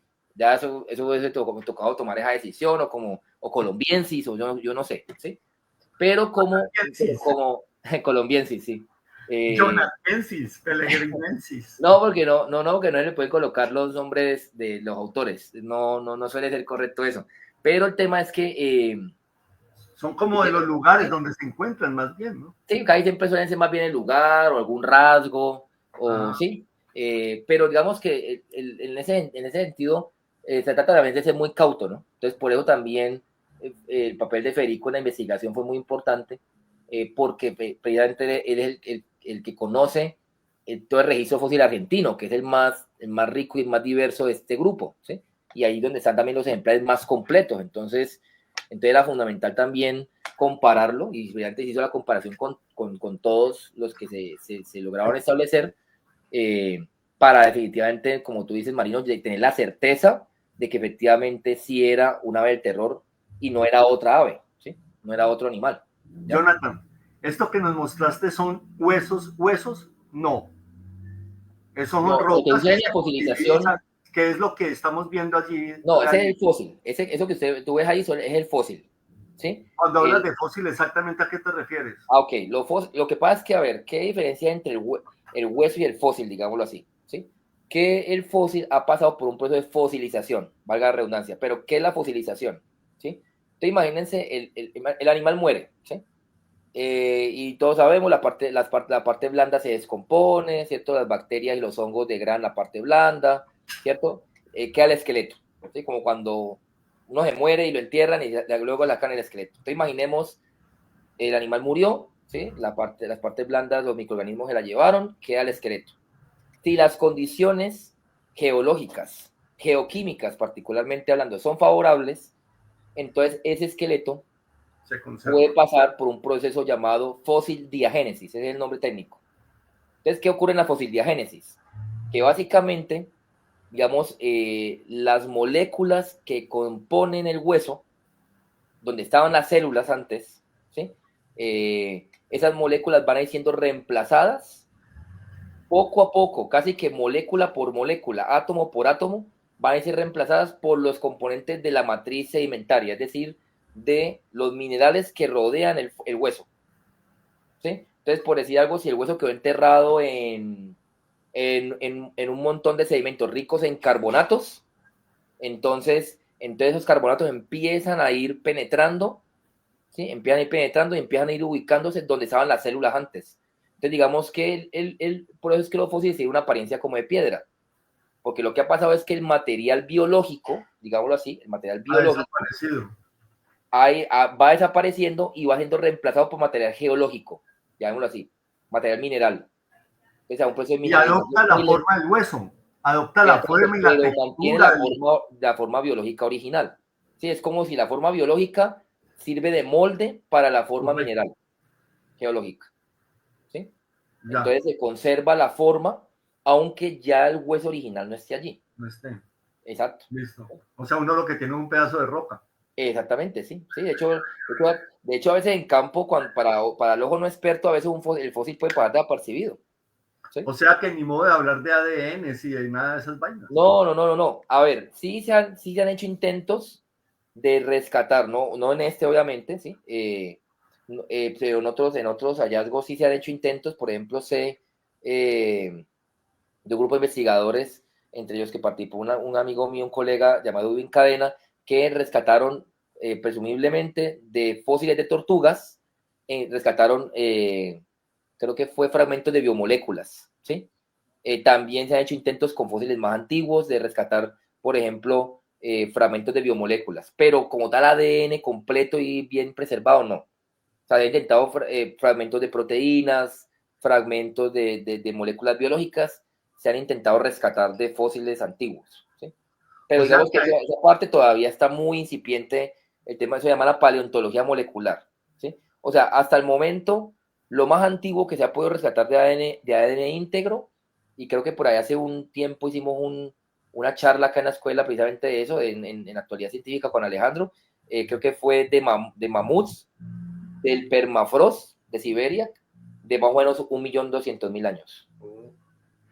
ya. ¿Sí? Y bueno, y el ADN neandertal también que se ha podido extraer, ¿no? De neandertales que fueron parientes nuestros, también se ha podido extraer ADN, y de hecho, por eso se pudo secuenciar el genoma neandertal y comparar Ya con el sea, Homo. De hecho, eso fue precisamente la razón principal por la cual a Savante Pau le dieron el premio Nobel de Medicina hace 2 años, creo. ¿Sí? Entonces, digamos que sí hay una que, sí hay investigación en torno a eso, a intentar recuperar información molecular, sea de ADN, o sea de pedazos de ADN, o sea de proteínas, o pedazos de proteínas de fósiles. Pero digamos que eso apenas está como en evolución ese campo de la investigación. una última pregunta, Jonathan. Uh-huh. La edad de los fósiles la calculan es con base en el sedimento en el que se encuentran, ¿cierto? Sí, por fortuna la geología de la zona, la geología del desierto de Tatacoa es una geología muy bien estudiada. Entonces, esa geología muy bien estudiada es lo que ha permitido, ¿cierto? Primero permitió ubicar el fósil, decimos en paleontología, estratigráficamente. Entonces, él se ubica como si fuera una lasaña, ¿no? Entonces, son capas y capas, entonces él se ubica, ¿sí? Entonces, eso permite, digamos que las capas de la lasaña están muy bien datadas. Entonces, se sabe que esa capa tiene 13 millones, que esa capa tiene 12 millones, que esa capa tiene 11 millones, ¿sí? Entonces, hay una ventana de tiempo que tú puedes encontrar en muchas localidades de la Tatacoa, ¿sí? Entonces, hay ventanas de tiempo más recientes, que pueden ser, no sé, de 11 millones, y por otra etapa de 13 millones. Entonces, digamos que conocer muy bien la geología es lo que permite que tú puedas ubicar un fósil en una capa de tiempo precisa, ¿ya? Y esas dataciones se pueden hacer de forma directa o indirecta. ¿Cómo así? Directa o absoluta es que tú tomas una muestra de roca y tú puedes hacer mediciones con isótopos en un laboratorio. Entonces, a partir de ciertos isótopos, tú puedes tomar una muestra del fósil y le miden los isótopos. Ya ahí toca escoger qué tipo de isótopo, de acuerdo a la vida media de los elementos químicos. Y entonces, de hecho, esos análisis normalmente los hacen en el extranjero. Aquí en Colombia no se pueden hacer ese tipo de análisis. Entonces, claro, te puede decir, no, entonces de acuerdo al análisis isotópico de ese fósil, el fósil tiene tantos millones de años, porque el elemento, el isótopo, voy a poner el ejemplo con el carbono 14 que es más común, Sí, porque el carbono 14 en realidad es más para arqueología que para paleontología, correcto. ¿sí? porque el carbono 14 tiene una vida media más o menos de 5.500 años. ¿Sí? Entonces, digamos que cuando llegan los rayos cósmicos del espacio, en la atmósfera hay carbono. ¿Listo? Hay carbono en forma de dióxido de carbono. Principalmente, por ejemplo, entonces el CO2 tiene carbono, ¿sí o no? El carbono normal, digámoslo así, lo vamos a llamar carbono 12. El carbono 12 es el carbono normal, ¿sí? Que es la mayoría del carbono. Pero resulta que a veces los rayos cósmicos precisamente transforman carbono 12 en carbono 14, que es el isótopo, ¿sí? Entonces, ¿qué sucede? Ese carbono 14 es una minoría del carbono que existe, que la mayoría es 12.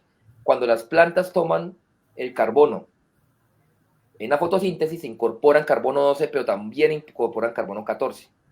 Y luego de las plantas, de carbono 14 pasa a los animales por la alimentación y de unos animales a otros por la cadena alimenticia.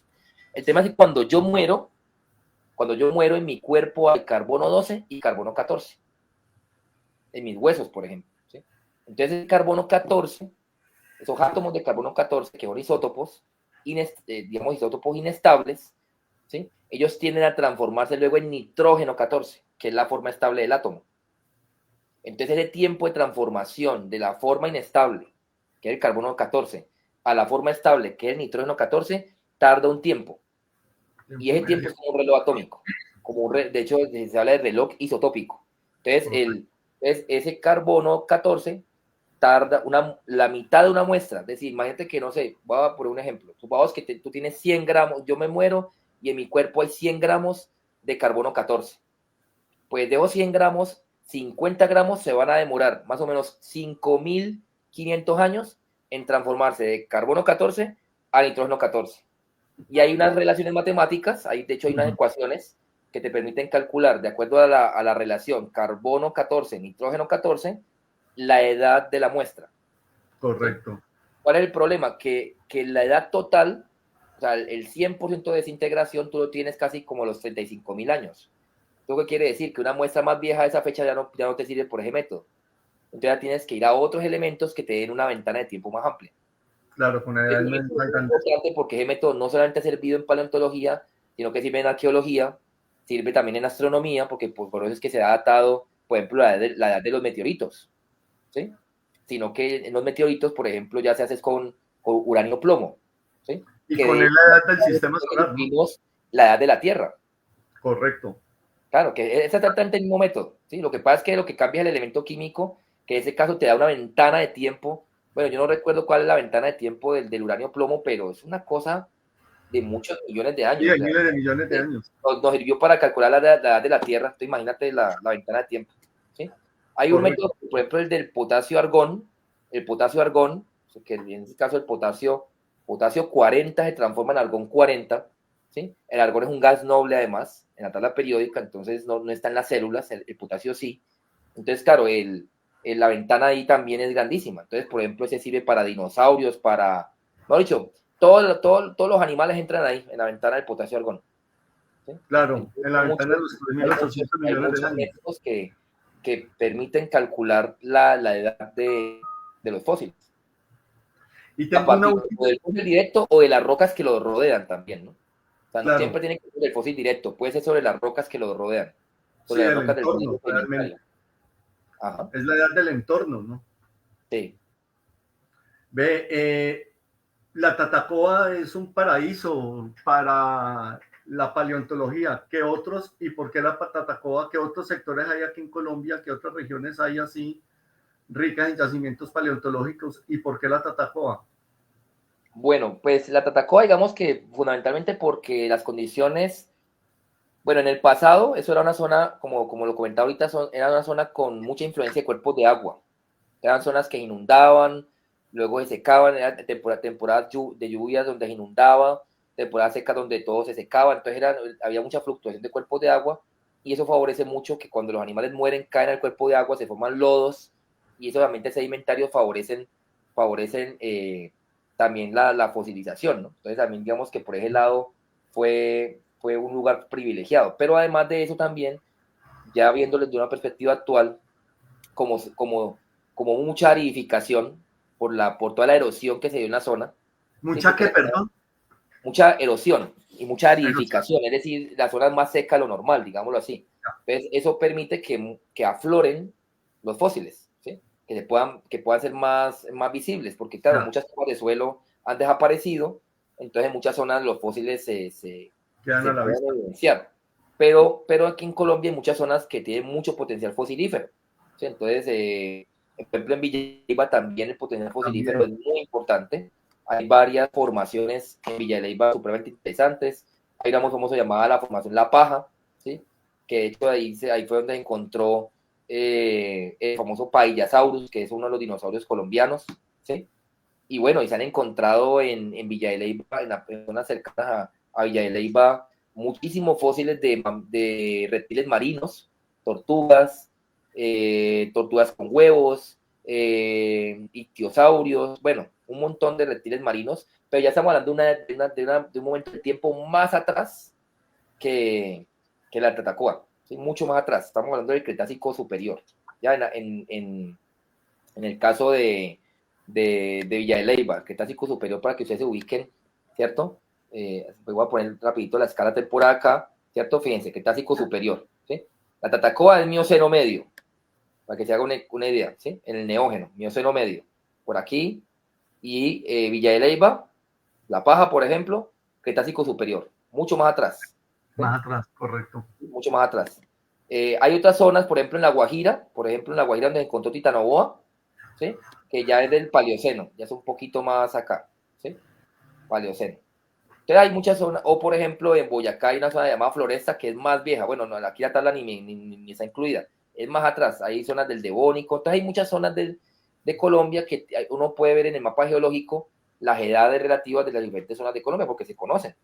Entonces hay muchas zonas que tienen potencial fosilífero, lo que pasa es que también no se han explorado lo suficiente, ahí es donde venimos a entender también la dificultad de tener una ciencia más respaldada, ¿no? Mayor inversión, mayor fuerza de las universidades, de los equipos, seguir investigando. ¿Ve por qué? Tienen potencial, pero no se han explorado lo suficiente. ¿Y por qué Argentina tiene ese potencial tan grande, esa riqueza tan grande paleontológica? Lo que pasa es que allá en términos de investigación ha habido una tradición paleontológica. ¿sí? Pero seguramente también porque es rica paleontológicamente. Pues es algo que se retroalimenta. Y también tiene, digamos que las condiciones de muchas zonas de las estepas de la Patagonia favorecen eso, también tiene muchas zonas secas como desiertos, pero de todas maneras, sumado a eso, también han tenido una tradición científica paleontológica muy importante, porque estamos hablando de que la Escuela Paleontológica Argentina nació con Florentino Ameghino, y estamos hablando casi finales del siglo XIX, Marino, que fue hecho, creo que sin me corrige, si alguien me corrige luego, así sea posteriori, creo que fue el fundador del Museo de Historia Natural allí, ¿sí?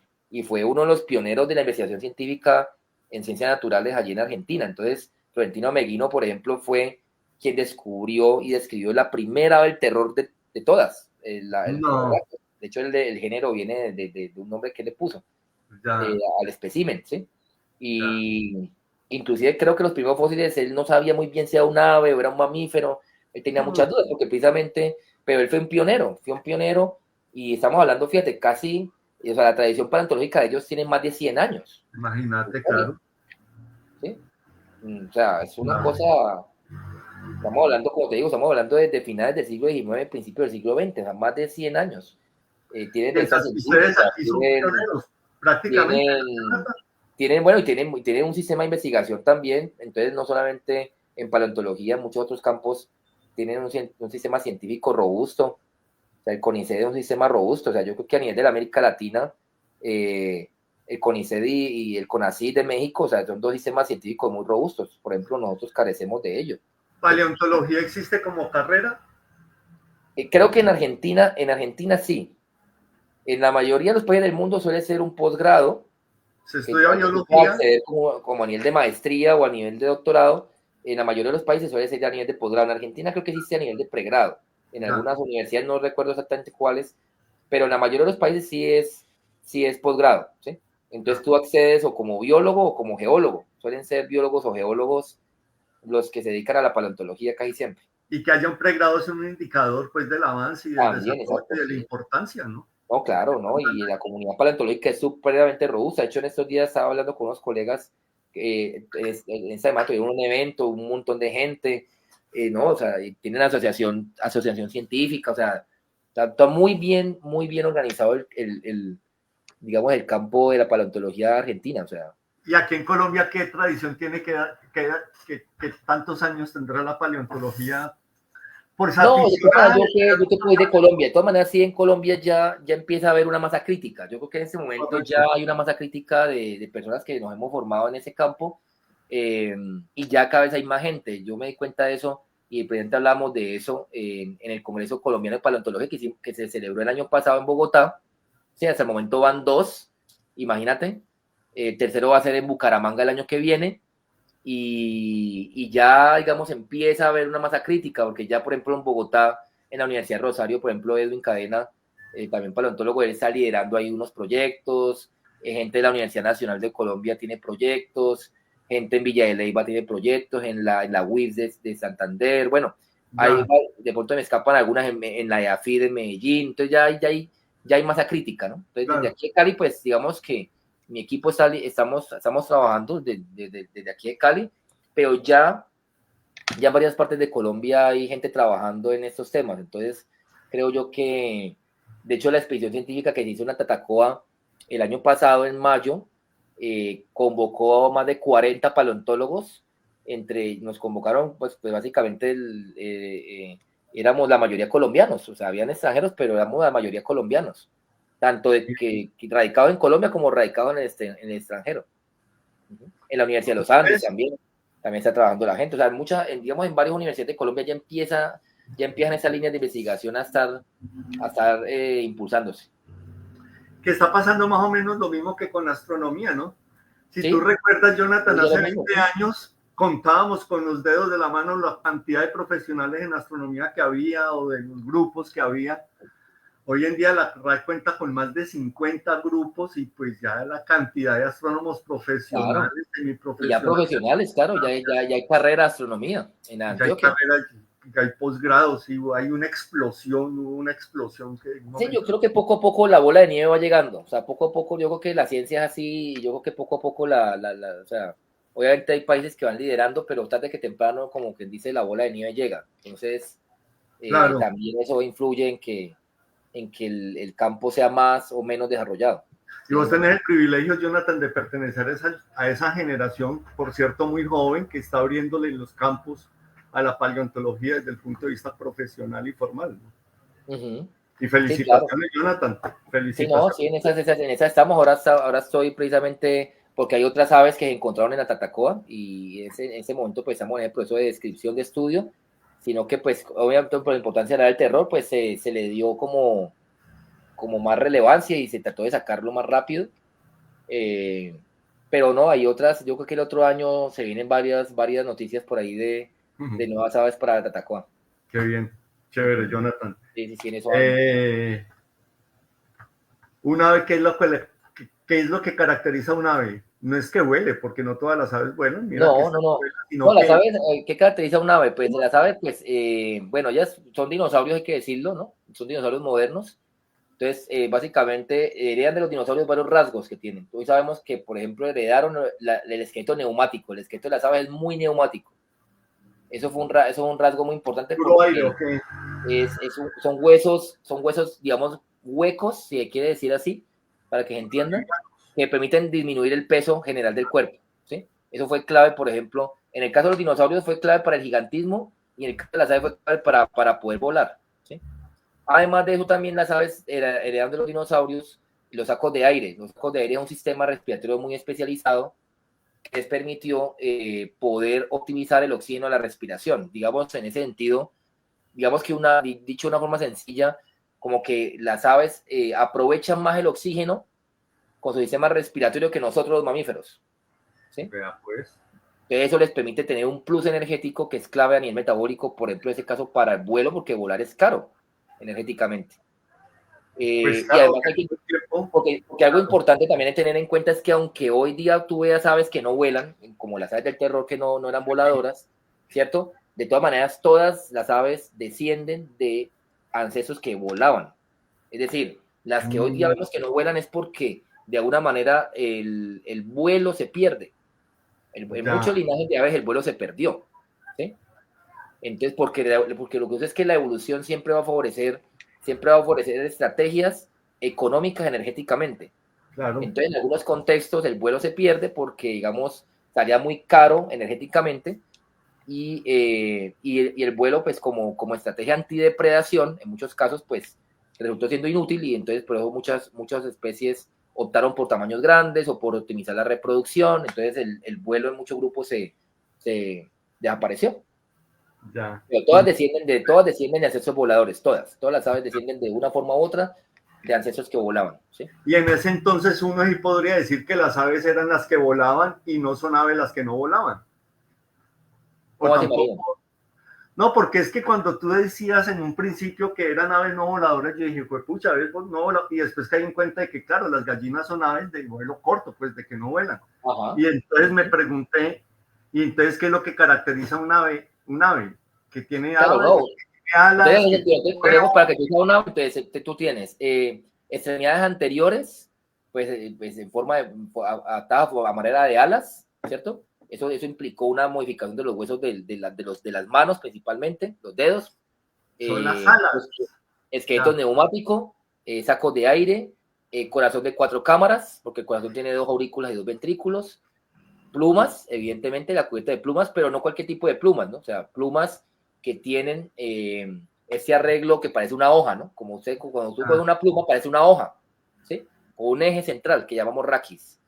Eso también es una característica, digamos, de las aves. Esa pluma se llama pennacia, las plumas. Pero es que caigo en cuenta que básicamente es que tengan alas, ¿o no? Sí, exactamente, sí, claro. Todas conservan las alas.